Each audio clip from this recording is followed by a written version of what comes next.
નમસ્કાર દર્શક મિત્રો, હું છું રૂપલ લુણીચિયા. સંપૂર્ણ ન્યૂઝમાં આપનું સ્વાગત છે. વડગામ તાલુકાના અંધારિયા ગામના પાટિયા પાસે ગમખાર અકસ્માતમાં 2 વ્યક્તિઓના મોત નીપજ્યા હતા, જેના પગલે પોલીસ દ્વારા વાહનો ઉપરથી કઠેડા ઉતારવાની કામગીરી શરૂ કરાઈ છે. તેમજ આગામી દિવસોમાં લોકોમાં ટ્રાફિક અંગેની જાગૃતિ લાવવાના પણ પ્રયાસો હાથ ધરવામાં આવશે.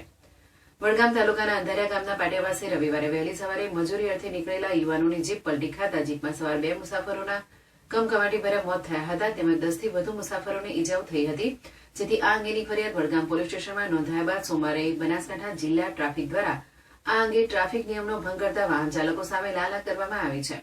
જેમાં જિલ્લા ટ્રાફિક શાખાના incharge police inspector Ajaysinh Jadeja તેમજ પોલીસ સબ ઇન્સ્પેક્ટર કે.એમ. ચારણની સૂચનાથી સ્ટાફ દ્વારા હાઈવે પરથી પસાર થતા ઓવરલોડ મુસાફરો ભરેલ વાહનો પર ગેરકાયદેસર રીતે લગાવેલા કઠેડા ઉતારવાની કામગીરી હાથ ધરવામાં આવી હતી.